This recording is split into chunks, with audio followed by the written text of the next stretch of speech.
ಎಲ್ಲರಿಗೂ ನಮಸ್ಕಾರ. ಎಲ್ಲರೂ ಹೇಗಿದ್ದೀರಾ? ಚೆಂದ ಇದ್ದೀರಾ ಅಂದ್ಕೊಳ್ತೀನಿ. ನಿಮಗೆಲ್ಲ ಕಬ್ಬಳಮ್ಮ ಕಿಚನ್ ಚಾನಲ್ಗೆ ಸ್ವಾಗತ. ನಾನಿವತ್ತು ಒಂದು ಚಕ್ಲಿ ಮಾಡ್ತಾಯಿದ್ದೀನಿ. ನನ್ನ ಚಕ್ಲಿಗೋಸ್ಕರ ಮೈದಾ ಹಿಟ್ಟು ತೊಗೊಂಡಿದ್ದೀನಿ. ಸುಮಾರು ಒಂದು ಅರ್ಧ kg ಇರಬೇಕದು. ಮತ್ತು ಸ್ವಲ್ಪ ಬಿಳಿ ಎಳ್ಳು, ಸ್ವಲ್ಪ ಓಮಕಾಳು, ಮತ್ತು ಇಲ್ಲಿ ಹಸಿಮೆಣ್ಸಿನ್ಕಾಯಿ ತೊಗೊಂಡಿದ್ದೀನಿ. ಇದು ಖಾರ ಇದೆ, ಅದಕ್ಕೆ ಒಂದು 10 ಹಸಿಮೆಣ್ಸಿನ್ಕಾಯಿ ತೊಗೊಂಡಿದ್ದೀನಿ. ನಿಮ್ಗೆ ಎಷ್ಟು ಬೇಕು ನೋಡಿ ಹಾಕ್ಕೊಂಡು ಮಾಡ್ಕೊಳ್ಳಿ. ಮತ್ತು ಇಲ್ಲಿ ಸ್ವಲ್ಪ ಕೊತ್ತಂಬರಿ, ಸ್ವಲ್ಪ ಪುದೀನ ತೊಗೊಂಡಿದ್ದೀನಿ. ಮತ್ತು ಒಂದು ಆಲೂಗೆಡ್ಡೆ ಬೇಯಿಸಿ ತೊಗೊಂಡಿದ್ದೀನಿ. ನಾನು ಈಗೇನು ಮಾಡ್ಕೊಳ್ತೀನಿ ಅಂದರೆ, ಪೇಪರ್ನ ನೋಡಿ ಈಗ ಪಟ್ನ ಕಟ್ಕೊಂಡಿದ್ದೀನಿ ನಾನು. ನೀವು ಪೇಪರಲ್ಲಿ ಆಗಲ್ಲ ಅಂತ ಅಂದರೆ ಒಂದು ಬಿಳಿ ಬಟ್ಟೆನಲ್ಲಿ ಹಿಟ್ಟಾಕಿ ಹಬೆನಲ್ಲಿ ಬೇಯಿಸಬೇಕು. ನಾನು ಇವಾಗ ಪೇಪರ್ ತೊಗೊಂಡಿದ್ದೀನಿ, ಪೇಪರ್ನಲ್ಲಿ ಬೇಯಿಸ್ತೀನಿ. ಇದಕ್ಕೆ ಹಿಟ್ಟು ಹಾಕ್ಕೊಳ್ತೀನಿ.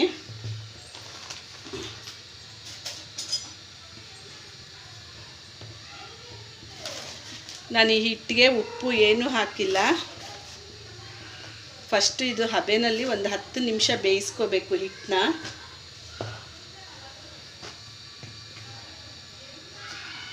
ನೀವು ಪೇಪರಲ್ಲಿ ಬೇಡ ಅಂತ ಅಂದರೆ ಬಿಳಿ ಬಟ್ಟೆ ತೊಗೊಂಡು ಅದರಲ್ಲಿ ಕಟ್ಕೊಂಡು ಹಾಕ್ಕೊಳ್ಳಿ ಬಟ್ಟೆನ.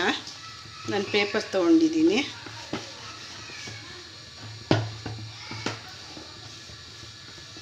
ನನ್ನ ಚಾನಲ್ ನೋಡ್ತಾ ಇರೋರು ಇದೆ ಫಸ್ಟ್ ಆದರೆ ದಯವಿಟ್ಟು ಸಬ್ಸ್ಕ್ರೈಬ್ ಮಾಡ್ಕೊಂಡು ನೋಡಿ. ನನ್ನ ಹಳೆ ವಿಡಿಯೋ ಎಲ್ಲ ನೋಡಿ ನನಗೆ ಸಪೋರ್ಟ್ ಮಾಡಿ. ಈಗ ನಾನು ಹಿಟ್ಟೆಲ್ಲ ಹಾಕ್ಕೊಂಡಿದ್ದೀನಿ. ಈಗ ಇದನ್ನು ನಾನು ಫುಲ್ಲು ಈಗ ಪಟ್ನ ಕಟ್ಕೊಳ್ತೀನಿ. ನೀವು ಬೇಕು ಅಂದರೆ ಈಗ ಕಟ್ಟಕ್ಕೆ ಬರಲ್ಲ ಅಂದರೆ ದಾರ ಸುತ್ಕೊಳ್ಳಿ. ನಾನು ದಾರ ಏನು ಸುತ್ತಾ ಇಲ್ಲ. ಈಗ ಇದನ್ನು ನಾನು ಇಡ್ಲಿ ಮಾಡೋ ಪಾತ್ರೆ ತೊಗೊಂಡು ಸ್ಟವ್ ಹಚ್ಚಿದ್ದೀನಿ. ಈಗಾಗಲೇ ಕಾಯಕ್ಕೆ ಇಟ್ಟಿದ್ದೀನಿ. ಇದನ್ನು ಈಗ ಹಬೆನಲ್ಲಿ ಬೇಯಕ್ಕೆ ಇಡ್ತಾಯಿದ್ದೀನಿ. ಹೀಗಿಟ್ಟು ಇದನ್ನು 10 ನಿಮಿಷ ಬೇಯಕ್ಕೆ ಬಿಟ್ಬಿಡೋಣ. ಮುಚ್ಚಳ ಮುಚ್ಚಿಬಿಟ್ಟು ನಾನು ಇದು 10 ನಿಮಿಷ ಬೇಯಲಿ. ಅಷ್ಟರಲ್ಲಿ ನಾನು ಹಸಿಮೆಣ್ಸಿನ್ಕಾಯಿ ಮತ್ತು ಕೊತ್ತಂಬರಿ, ಪುದೀನ 3 ನಾನು ರುಬ್ಕೊಳ್ತೀನಿ ಮಿಕ್ಸಿಗೆ ಹಾಕಿ. ಬೇಕು ಅಂದರೆ ನೀವು ಆಲೂಗೆಡ್ಡೆ ಇದ್ರ ಜೊತೆನೇ ಹಾಕಿ ರುಬ್ಕೊಳ್ಳಿ. ಇಲ್ಲ ಅಂತ ಅಂದರೆ ನೀವು ಸಣ್ಣ ಇದರಲ್ಲಿ ತುರ್ಕೊಳ್ಳಿ ಆಲೂಗೆಡ್ಡೆ. ಯಾಕಂದರೆ ಬೇಯಿಸಿರೋದ್ರಿಂದ ಸ್ನ್ಯಾಶ್ ಮಾಡಿ ಒಂದೊಂದು ಉಂಡುಂಡೆ ಸಿಗಬಾರ್ದು ಅಂತ ಹೇಳ್ಬಿಟ್ಟು ಹಾಗೆ ಹೇಳ್ತಾ ಇರೋದು. ಫುಲ್ಲು ನುಣ್ಣಗೆ ಸ್ನ್ಯಾಶ್ ಮಾಡ್ಕೊಳ್ತೀನಿ ಅಂದರೂ ಪರವಾಗಿಲ್ಲ, ಹಾಗೆ ಮಾಡ್ಕೊಳ್ಳಿ.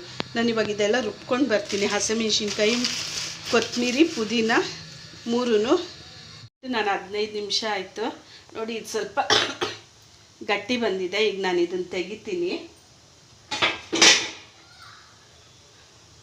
ಬಿಸಿ ಇರುತ್ತೆ, ನೋಡ್ಕೊಂಡು ತೆಗೀರಿ.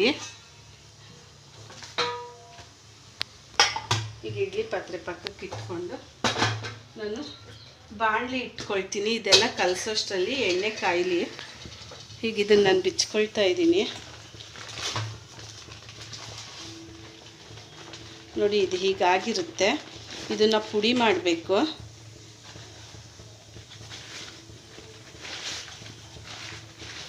ಇದನ್ನು ಪುಡಿ ಮಾಡ್ಕೊಳ್ಳೋಣ.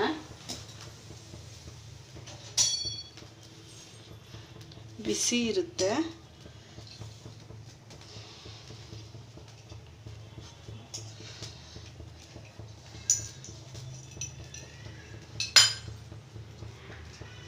ಬಾಣಲಿಗೆ ಎಣ್ಣೆ ಹಾಕ್ಕೊಳ್ತೀನಿ ಕಾಯಕ್ಕೆ. ನಾನು ಎಣ್ಣೆ ಕಾಯಲಿ.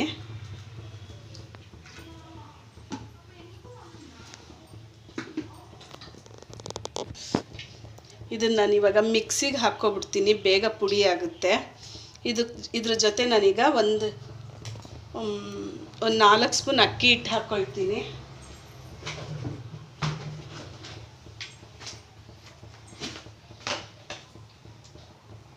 ಒಂದು 4 ಸ್ಪೂನ್ ಅಕ್ಕಿ ಹಿಟ್ಟು ಹಾಕ್ಕೊಳ್ತೀನಿ. ಇನ್ನೇನೇ ಉಪಯೋಗಿಸೋದು ಬೇಡ ಇದರಲ್ಲಿ, ಕಡಲೆ ಹಿಟ್ಟು ಅದು ಎಲ್ಲ.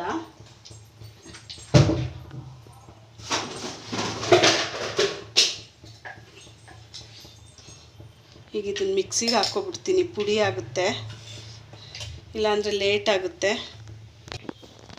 ಈಗ ಇದೆಲ್ಲ ನಾನು ಮಿಕ್ಸಿಗೆ ಹಾಕ್ಕೊಂಡು ಬಂದಿದ್ದೀನಿ. ಹಿಟ್ಟನ್ನ ನೋಡಿ ನಯಸ್ಸಾಗಿದೆ. ಇದು ಉಂಡುಂಡೆ ಇದೆ, ಚಕ್ಲಿ ಒಡ್ಕೊಳ್ಳುತ್ತೆ, ಅದಕ್ಕೋಸ್ಕರ. ಈಗ ನಾನು ರುಚಿಗೆ ತಕ್ಕಷ್ಟು ಉಪ್ಪು ಹಾಕ್ಕೊಳ್ತೀನಿ.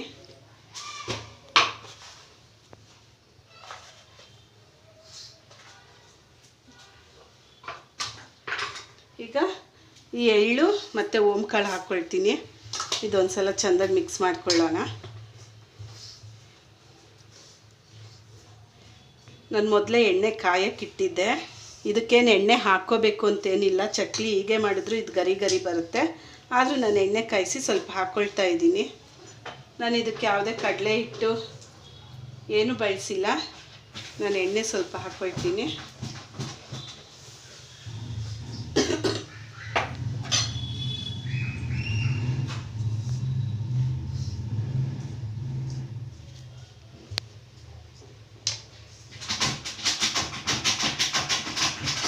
ಈಗ ಇದಕ್ಕೆ ಎಣ್ಣೆ ಸ್ವಲ್ಪ ಹಾಕಿ ನಾನು ಹಿಂಗೆ ಹದ ಬಂದರೆ ಸಾಕು. ನೋಡಿ, ಈಗ ಬೇಯಿಸಿರೋ ಆಲೂಗೆಡ್ಡೆ ನಾನು ಹೇಳಿದೆ ಮೊದಲೇ ತುರಿದಿಟ್ಕೊಂಡಿದ್ದೀನಿ. ಇಲ್ಲ ನಿಮ್ಗೆ ಹೇಗೆ ಅನುಕೂಲ ಆಗುತ್ತೋ ಆಗ ನೀವು ಮಾಡ್ಕೊಳ್ಳಿ, ಸ್ನ್ಯಾಶನ್ನು ಮಾಡ್ಕೊಳ್ಳಿ, ತುರಿದನ್ನ ಇಟ್ಕೊಳ್ಳಿ. ಇಲ್ಲ ಹಸಿಮೆಣ್ಸಿನ್ಕಾಯಿ ಅದೆಲ್ಲ ರುಬ್ಬಬೇಕಾದ್ರೆ ಮಿಕ್ಸಿಗನ್ನ ಹಾಕ್ಕೊಳ್ಳಿ, ಪರವಾಗಿಲ್ಲ. ಈಗ ಇದಾಯಿತು. ಇದಕ್ಕೀಗ ನಾನು ಮಿಕ್ಸಿಗೆ ಹಾಕಿದ್ನಲ್ವ ಕೊತ್ತಂಬರಿ, ಹಸಿಮೆಣ್ಸಿನ್ಕಾಯಿ ಮತ್ತು ಪುದೀನ ಅದನ್ನು ಹಾಕ್ಕೊಳ್ತೀನಿ. ನಾನಿಲ್ಲಿ ಇದನ್ನು ಶೋಧಿಸಿ ಹಾಕ್ಕೊಳ್ತಾ ಇದ್ದೀನಿ, ಯಾಕಂದರೆ ಒಂದೊಂದು ಕಡ್ಡಿ ಸಿಕ್ಕಿದ್ರೆ ಮತ್ತೆ ಚಕ್ಲಿ ಮಧ್ಯೆ ಸಿಗುತ್ತೆ, ಚೆಂದ ಇರಲ್ಲ, ಅದಕ್ಕೋಸ್ಕರ.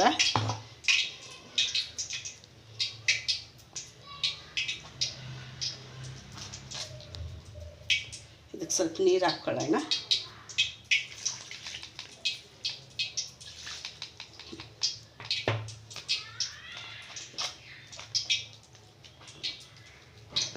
ಸಾಕು.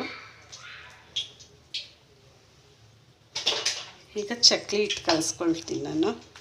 ಒಂದೊಂದು ಸ್ವಲ್ಪನೇ ನೀರು ಹಾಕ್ಕೊಂಡು ಕಲಿಸ್ಕೊಳ್ಳಿ, ಒಟ್ಟಿಗೆ ಹಾಕಿ ಕಲಿಸ್ಬೇಡಿ, ಆಮೇಲೆ ಚಕ್ಲಿ ಚೆಂದಾಗಿ ಬರಲ್ಲ.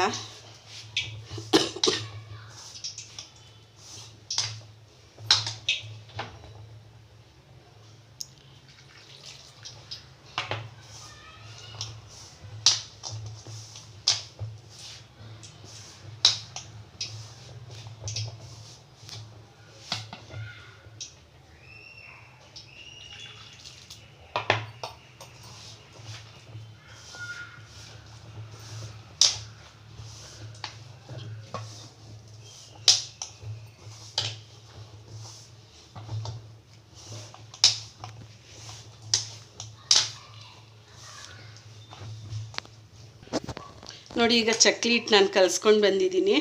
ಈ ಹದಕ್ಕೆ ಕಲಿಸ್ಕೊಳ್ಳಿ ನೀವು. ಚಕ್ಲಿ ಅವಾಗ ಚೆಂದಾಗಿ ಬರುತ್ತೆ. ನಾನು ಸ್ವಲ್ಪ ಖಾರ ಕಮ್ಮಿ ಆಯಿತು ಅಂತ ಚಿಲ್ಲಿ ಪೌಡರ್ ಹಾಕಿ ಕಲಿಸ್ಕೊಂಡಿದ್ದೀನಿ. ನೀವು ಒಂದೇ ಸಲ ಹಾಕಿ ಕಲಿಸ್ಕೊಳ್ಳಿ ನೋಡಿಕೊಂಡು.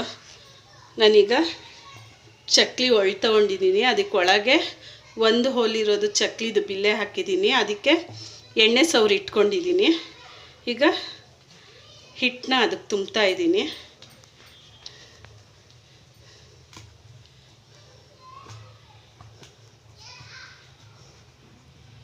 ಎಷ್ಟು ಬೇಕೋ ಅಷ್ಟು ಹಿಟ್ಟು ತುಂಬ್ಕೊಳ್ಳಿ. ಈಗ ಇದನ್ನು ಲಾಕ್ ಮಾಡ್ಕೊಳ್ತೀನಿ. ಒಂದು ಎಣ್ಣೆ ಕವರ್ ತೊಗೊಂಡಿದ್ದೀನಿ ನಾನು.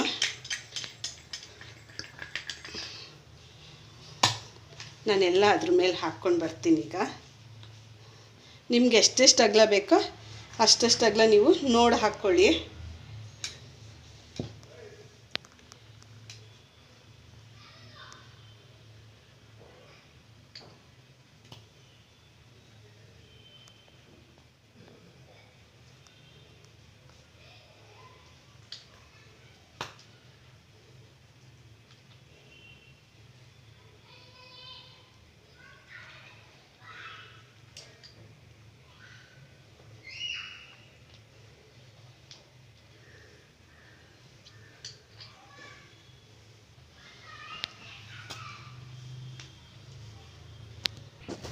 ನಾನು ಇಲ್ಲೆಲ್ಲ ನೋಡಿ ಚಕ್ಲಿ ಮಾಡ್ಕೊಂಡಿದ್ದೀನಿ. ಈಗ ಇದನ್ನು ಒಂದೊಂದೇ ಎಣ್ಣೆಗೆ ಬಿಟ್ಕೊಳ್ತೀನಿ. ಎಣ್ಣೆಗೆ ಬಿಟ್ಕೊಳ್ತಾ ಯಾವಾಗಲೂ ಹೇಳ್ತೀನಿ ನಾನು, ಎಣ್ಣೆದೆಲ್ಲ ಮಾಡಬೇಕಾದ್ರೆ ಎಣ್ಣೆನಲ್ಲಿ ಕರಿಬೇಕಾದ್ರೆ ಕೈ ಹುಷಾರಾಗಿ ಇಟ್ಕೊಳ್ಳಿ, ಮುಖ ಹುಷಾರಾಗಿ ಇಟ್ಕೊಳ್ಳಿ.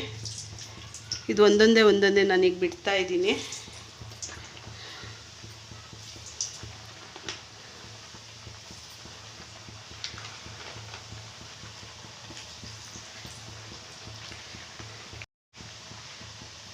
ಈಗ ಇದು ಬೇಯಲಿ, ಮತ್ತು ಬೇರೆ ಒತ್ಕೊಳ್ತೀನಿ ನಾನು ಅಷ್ಟರಲ್ಲಿ. ಈಗ ನೋಡಿ, ಇಲ್ಲಿ ಚಕ್ಲಿ ಆಗಿದೆ, ನಾನು ತೆಗಿತಾ ಇದ್ದೀನಿ. ಎಷ್ಟು ಚೆಂದ ಕಾಣ್ತಾ ಇದೆ ಅದು.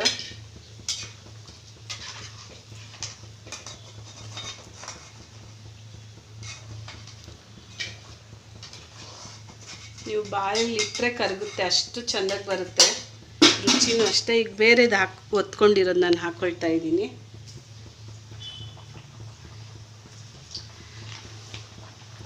ಇದೆಲ್ಲ ಹಿಟ್ಟು ಕಲಿಸ್ಕೊಬಿಟ್ರೆ ನಿಮಗೆ ಸುಲಭ ಆಗುತ್ತೆ, ಬೇಗ ಬೇಗ ಮಾಡ್ಕೋಬೋದು.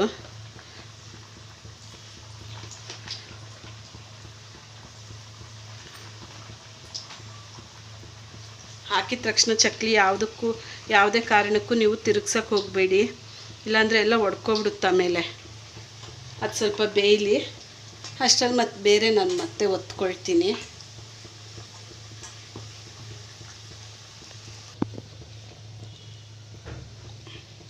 ನೋಡಿ ಈಗ ಚಕ್ಲಿ ರೆಡಿಯಾಗಿದೆ. ಹಿಟ್ಟು ಹಬೆನಲ್ಲಿ ಬೇಯಿಸ್ಕೊಂಡಿರೋದ್ರಿಂದ ಚಕ್ಲಿ ತುಂಬ ಸಾಫ್ಟಾಗಿ ಬಂದಿದೆ. ನಾವು ಹಿಟ್ಟು ಹಬೆನಲ್ಲಿ ಬೇಯಿಸ್ಕೊಂಡ್ರೆ ಕಲಸೋವಾಗ ಎಣ್ಣೆ ಜಾಸ್ತಿ ಹಾಕ್ಕೋಬೇಡಿ ನೀವು. ನೋಡಿ, ನಾವು ಬಾಯಲ್ಲಿಟ್ಟು ಅಗಿಯೋದೇ ಬೇಡ. ಕೇಳಿಸ್ತಾ ಇದೆಯಾ? ಅಷ್ಟು ಚೆಂದಾಗಿ ಬಂದಿದೆ. ಮುಟ್ಟಿದ್ರೆ ಎಲ್ಲ ಎಷ್ಟು ಚೆಂದಾಗಿ ಇದಾಗುತ್ತೆ, ಅಷ್ಟು ಚೆಂದಾಗಿ ಬಂದಿದೆ ಚಕ್ಲಿ.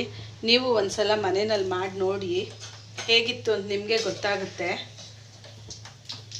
ದಯವಿಟ್ಟು ನನ್ನ ವಿಡಿಯೋ ನೋಡೋರೆಲ್ಲ ಲೈಕ್ ಮಾಡಿ, ಶೇರ್ ಮಾಡಿ, ಸಬ್ಸ್ಕ್ರೈಬ್ ಮಾಡ್ಕೊಳ್ಳಿ, ಬೆಲ್ ಐಕನ್ನ ಒತ್ತಿ.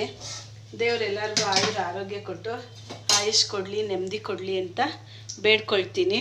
Thank you.